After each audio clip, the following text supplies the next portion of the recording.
Wait, do you recall the book The Giving Tree? No, I don't. Shel actually. Silverstein?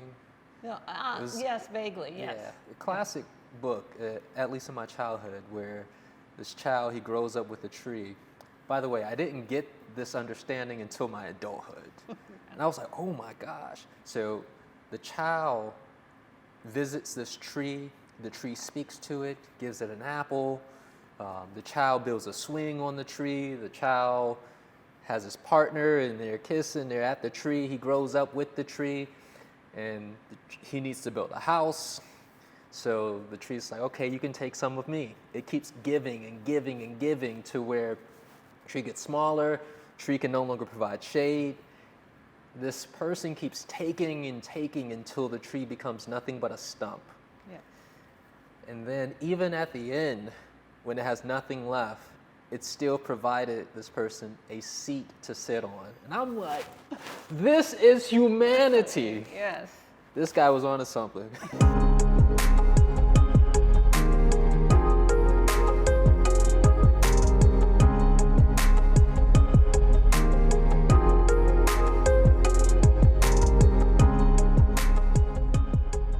Welcome to Call for the Truth. I am LaOta of the Sun, and this is Tarvars of the Sun. Today we'll be talking about the necessity, the very serious need for humanity's evolution. And Tarvars, would you like to call for the truth first? As usual, shall we call to see the truth, speak the truth, and hear the truth in all things? We invite you all to join us in this conversation. Today we're talking about the necessity of evolution. I think it's pretty obvious. It's pretty clear. Yes. All the different stressors are speaking to us. Absolutely. Hey, you might want to evolve now. Yes.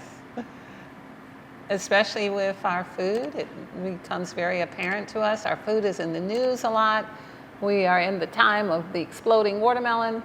We're in the time of the worms in the salmon. We are in the time of chicken that is shredded. We are in the time of many things that calling for us to evolve away from them. The chicken isn't even advertised as shredded, but it's coming as such. It's not even chicken, right? Right, absolutely. There's so many chicken that things, once was. There's so many things that are once what historically our lineage, our generations have thrived from are no longer in existence. They're changing before our eyes at an amazing process at a really quick rate. And we are having a conversation today about evolving ourselves and the necessity for it. Yeah, so again, talking about this idea of food, that's one of the clear areas, very evident, but looking at it from a third dimensional perspective, which we are not, but we gotta understand what's happening. Yeah. The way of capitalism, as well as the food, the system of food right now, it appears like we're reaching our pinnacle, right? In terms of, we can go to a grocery store and it's already ready for you, and that seems evolved from a third dimensional perspective. The same thing with our technology. Smart devices, that seems evolved, but in reality, it's operating to our detriment. So it's very obvious with the food. It's like, hey, take back your power. Evolution looks like learning how to preserve yourself, learning how to grow, learning how to make fires, produce electricity, generate water, so to say. It's funny because in evolution is looking like what used to happen in previous times where people were sovereign, where they had a well, they had the water, they grew their food, they kept their houses warm, a variety of different ways depending on where they were in the world. They figured it out.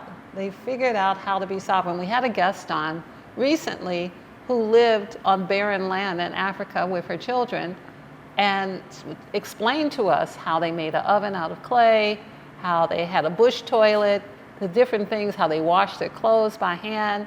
Some of these things may need to come back before we go forward, but it's not as if it has to stay. the idea of gaining sovereignty. Have we given away the power of our food? Have we given away the power that would allow us to be warm or cold? Have we given away the power of whether or not we have power to electrify our homes? Do we know how to go on a barren piece of land and build a oven and bake some muffins in it, which is what she did? So these are all things that let us know that we're in a time where this should be considered. We have stepped so far out of tradition and into convenience, it's barely recognizable. Would you agree? I certainly agree. Just hearing you say that, I can see where we used to know how to do these things. Yes. The fact that we do not, and it's in the hands of another, that's not necessarily evolution. But again, we've been tricked into thinking it is. And so I do see where this does require a shift in perspective. Because again, one could say, oh, growing my own food, that's primitive or tribal. Yeah, tricked, bamboozled. We have been led astray thinking that convenience is power instead of that power is power. The power to produce your own food is power.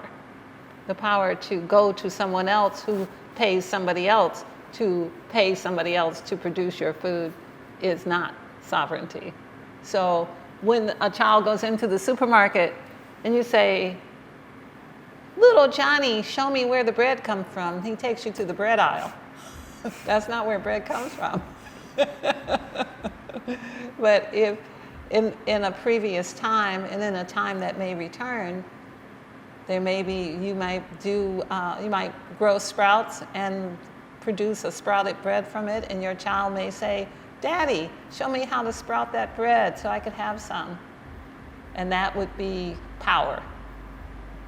That is the difference between convenience, which saps away all power and sells you a false understanding, to this idea of real power that exists from your real mental, emotional, and physical activity to produce what you need so that you can find your own divinity. Because otherwise, it's like being on a plantation or a serf on a estate. The earth is here, but you can't really do anything unless you can get somebody else to say yes if you can do it. I can't really plant unless you give me permission. I can't really have this unless, I have to give it to you so that I can have this. That's not really the way nature exists. That's not how the birds live. The birds don't have condominiums. The birds don't pay rent. It's interesting that you say that. I was having a thought this morning about manifestation and seeing how the system that we're in distorts the truth of what manifestation is. It's not really like, even though to some degree, the idea of I want to manifest income and money, there's a truth in that, but we have limited or pigeonholed ourselves to the truth of what manifestation is based on the system. So I can see where, and this is kind of going into the need to evolve mentally and spiritually, where our understanding of certain concepts and our ways of life has to evolve. We have Absolutely. to break out of this paradigm. Same with food. Like, let me remove or take back the power that I have given to another to take care of me, basically.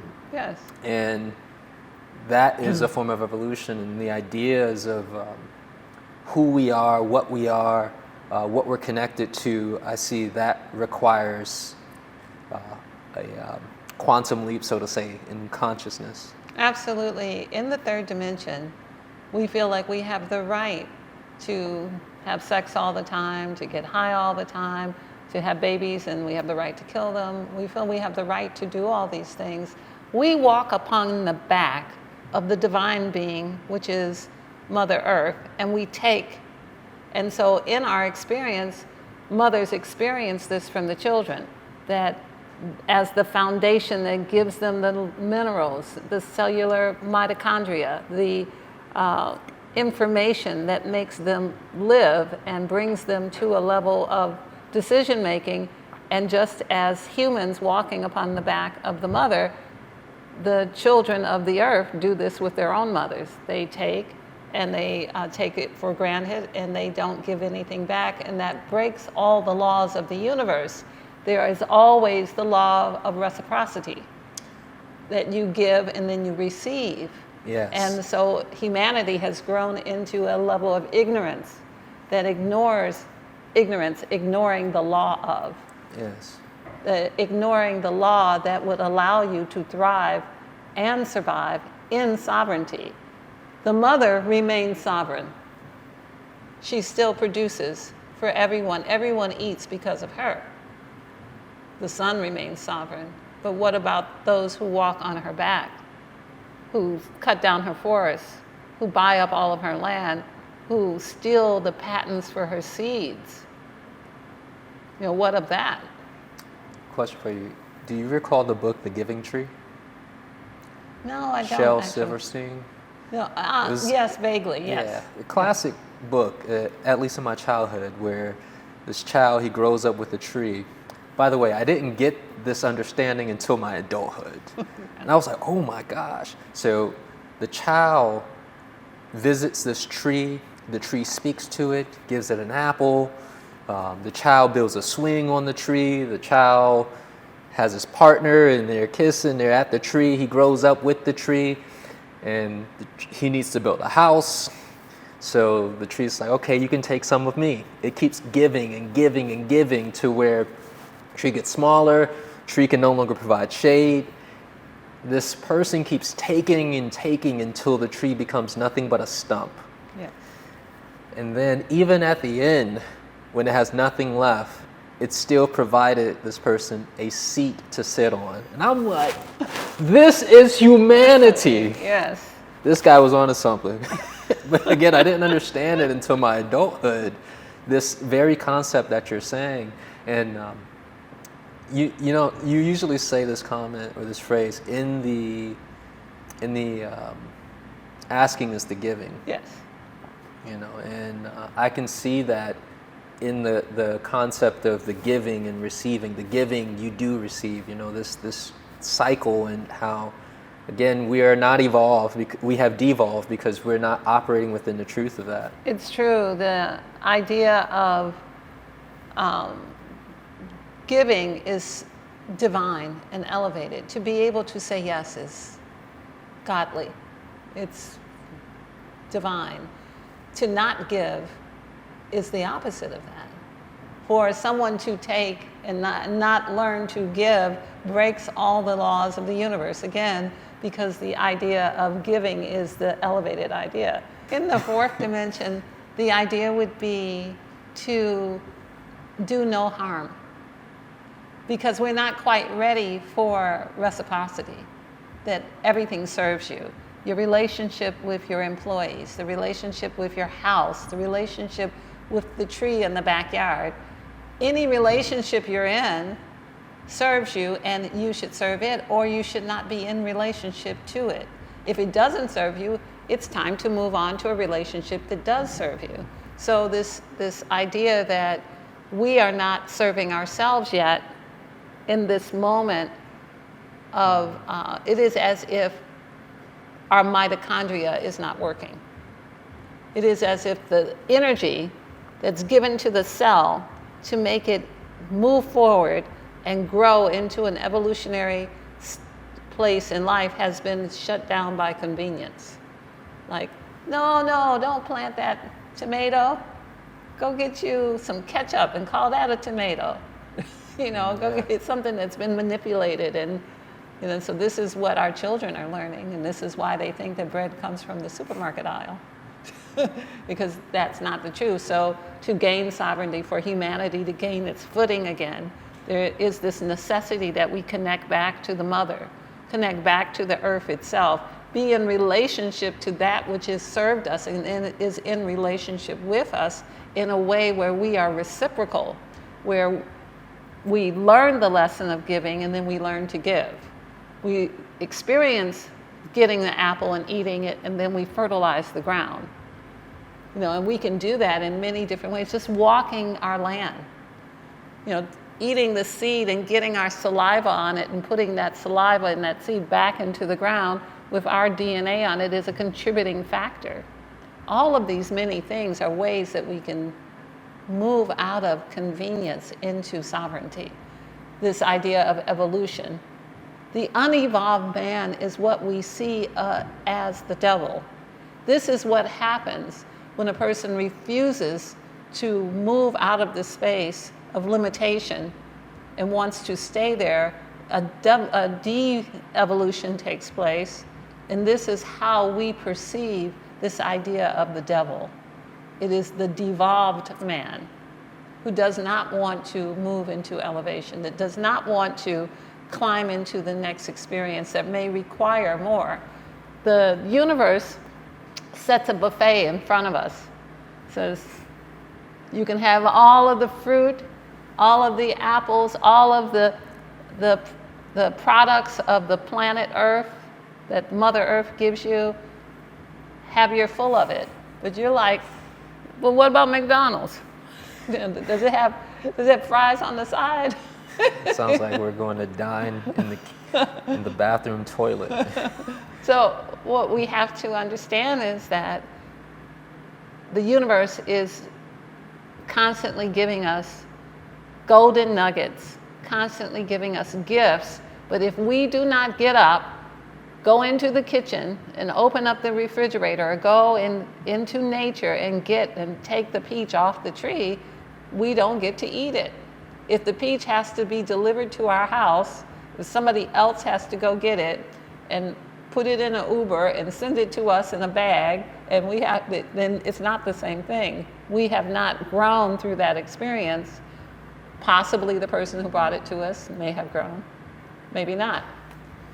Does that make sense? Mm-hmm. This is so important, the idea of making sure that the wealth of the creation is participated in by us, not only that we get to look out the window and see what all wonderful, miraculous things exist, but that we participate in them all in a way that we become greater.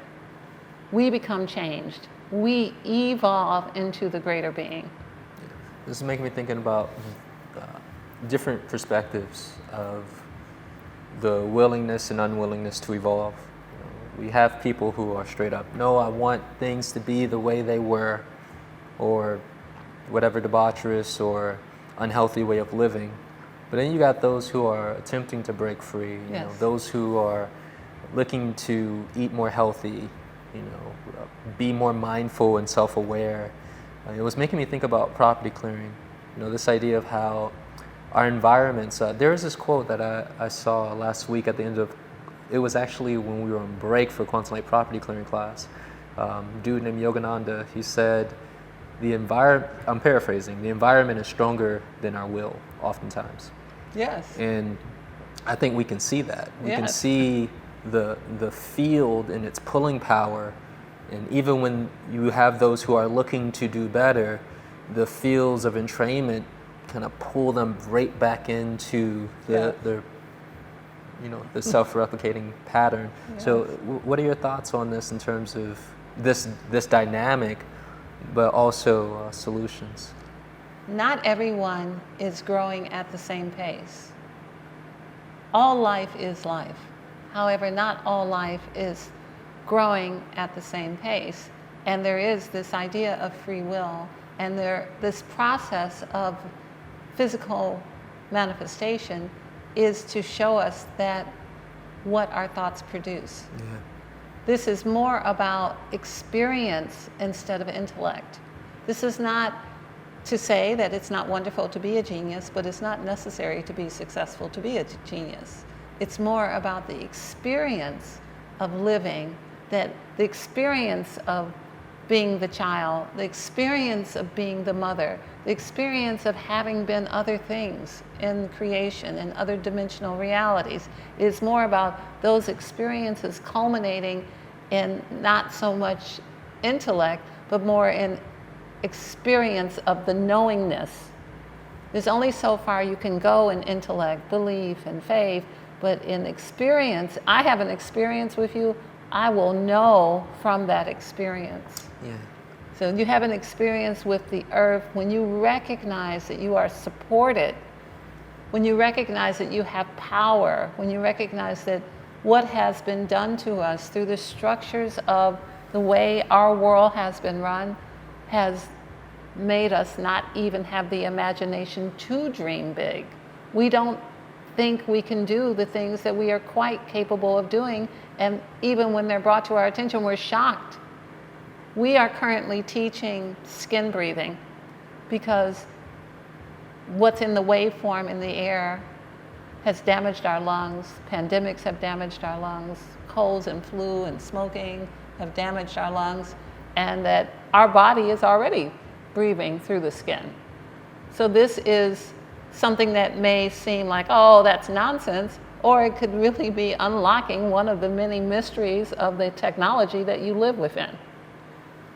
So we're teaching things like this, and the person who's not ready for it doesn't have to step into it, and the person who is can start using the millions of pores that they have to get the oxygen that they need to live through this next period of time. See, so this is what I meant by a change in our perspective. Yes. What is possible, because a lot of this does seem impossible. But then again, I think that this comes from what we've been conditioned to believe. Yes. What reality is. It's true. This very limited perspective on who we are, what we're capable of. It's been, that in and of itself again has been pigeonholed to you, and where there's this these kind of incongruencies within our understanding of who we are. So for example, there's people who speak about, I want to operate in fifth dimension, I want to ascend, and raise my consciousness, but they don't believe that they can do things remote, like remote healing and those type of things don't work, right? So it's this clashing in understanding, and it has to be rectified or evolve and grow. Yes, and everybody is, it is not that everyone is at this, there are levels to this. Not everyone is at the same experience, soul experience, or the experience of living and knowing. So everyone won't necessarily move at the same time.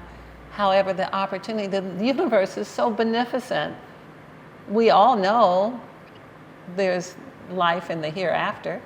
We all know that there's life after death because that's all, everyone has been teaching that always. So why do we think there is no life?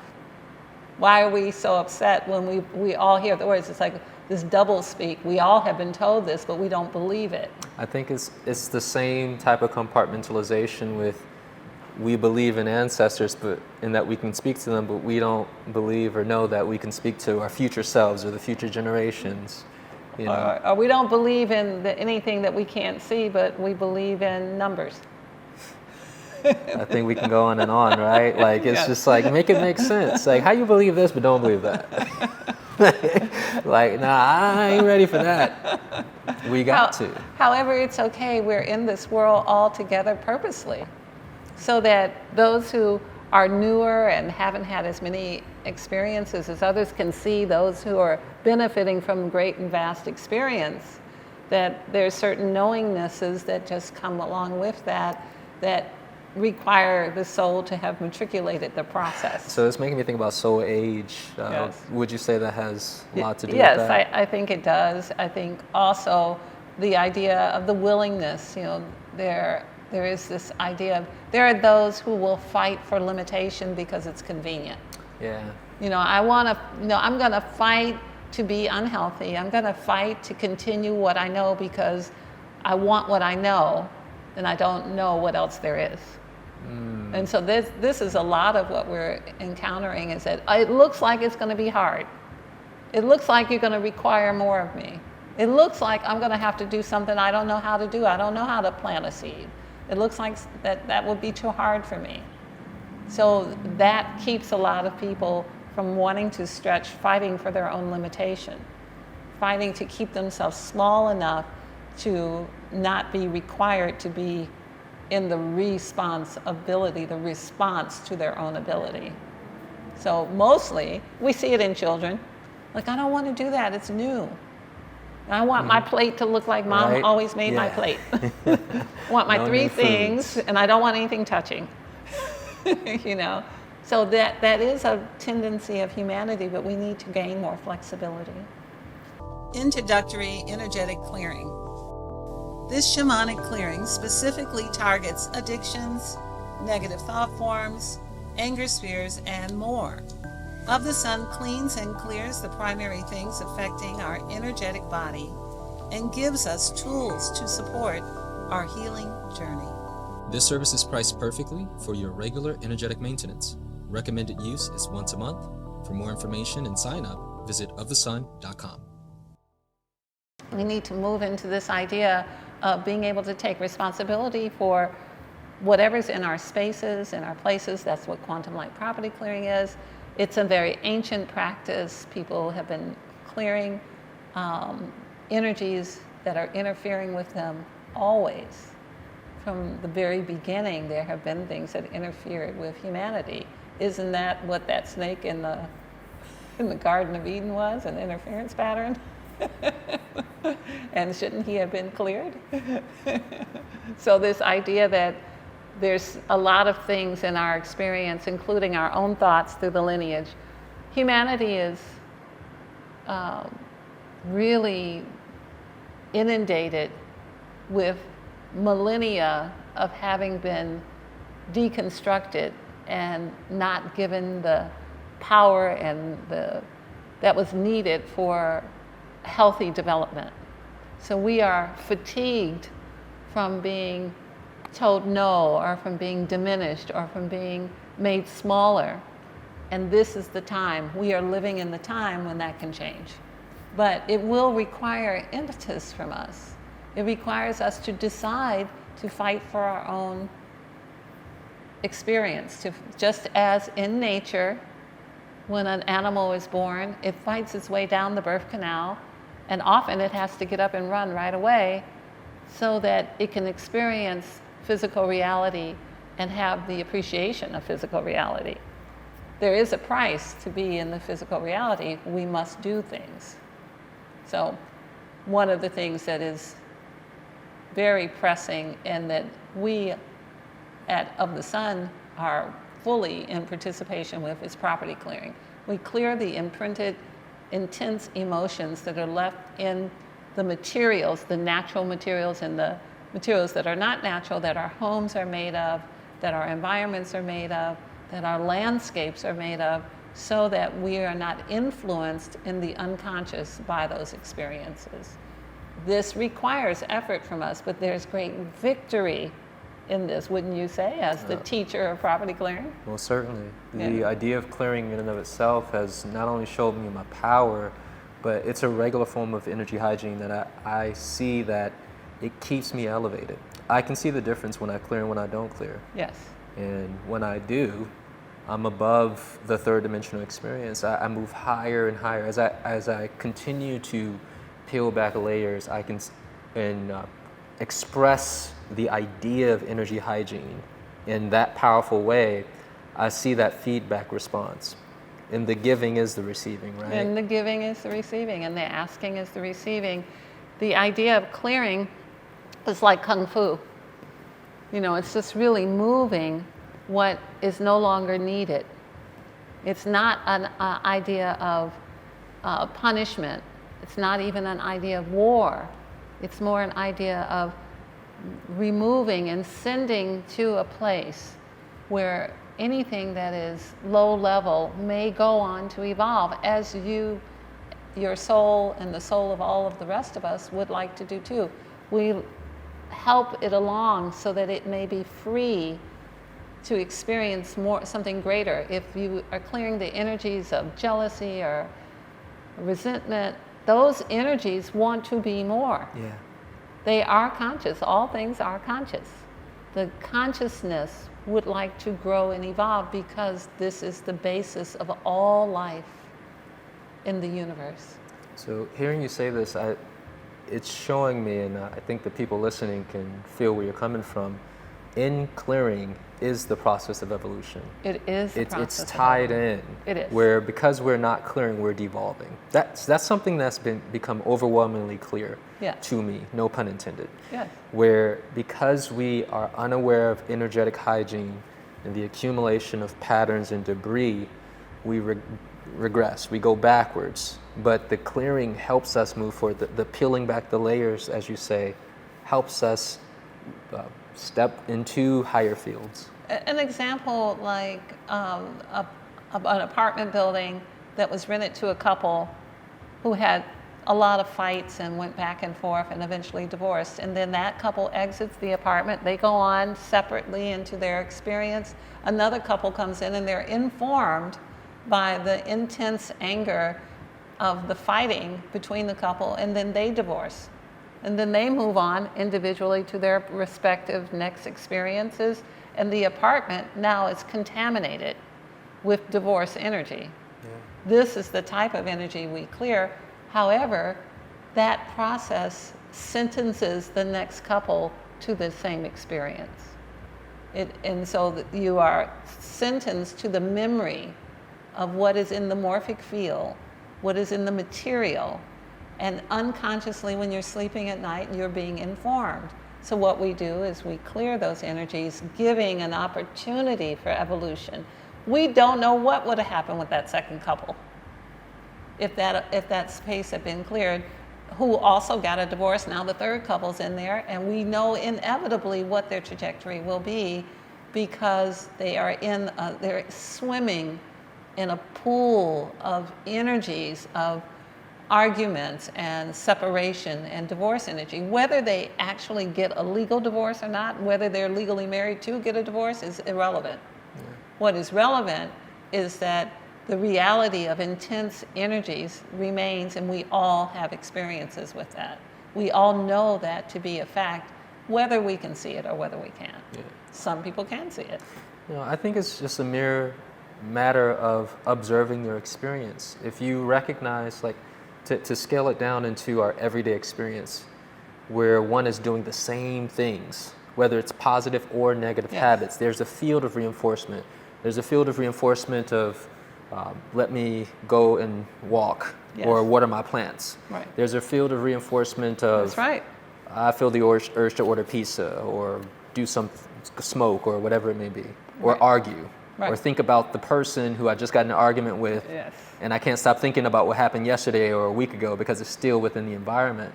It's just a matter of pay attention, observe the patterns. Looks like you're ready to do a call for the truth card pull. Well, before we do, I was preparing, but I was also thinking about the idea of being in bed. I was also thinking about the idea of someone says something to you, it offends you. You have not responded in a way that relieves you of that feeling. So you go home, and in the middle of the night, you wake up and you're tossing and turning, and you're trying to read, why did they say that about me? How come they see me that way? How come they don't know I'm wonderful and I'm beautiful and I'm worth them loving? And why am I? And you toss and turn for weeks and weeks, and every night, that bed needs to be cleared. You shouldn't take that bed with you anywhere. You should, and it's the same thing if you argue in bed. It's the same idea that the energy now is set there. Now, of course, you could be so joyful that you could dismantle it. You could. True. That's a reality. A reality is, and the same applies to the houses, that people could move in and be so joyful they could dismantle it. That doesn't often happen, though.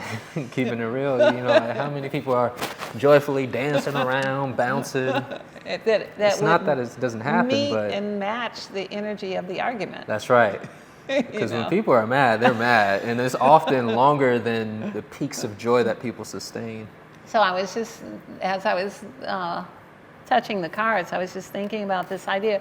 Everyone has had that experience of waking up at night and them not being in agreement with what someone has said about them or what they have heard about themselves, and they have not resolved it, and that they wouldn't think of that as negative, but it is.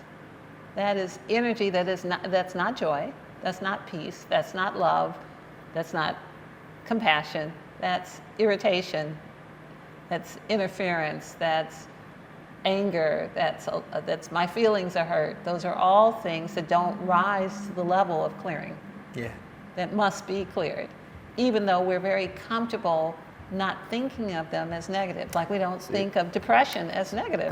That's something that's so real, where we are numb to the suffering. The suffering is normalized in such a way where when you bring this up, most people think they're okay, and I think partly because they done lied to themselves so much. Oh, how you doing today? I'm good. You really not. And that's what I see. There's a normalization of the suffering, and it's like we're fish swimming in it, and we don't even recognize that that is the reality.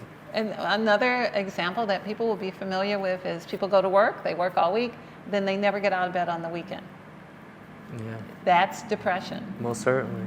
So I just cannot, if you can't promise me some money, I cannot motivate myself enough to get up and brush my teeth and move about the house. This is a real reality. This is something that really happens. And we think of that as, oh, that's okay, you're just sad, it's all right. But that is informing the material in the bed, That's right. the paint on the wall, it's informing the floorboards. So the next person who moves into that apartment and they stay in that room, they may not want to get up on Saturday. Yeah. This is the kind of energy that we bring enough force to bear to move that energy out of the space so that the person may evolve.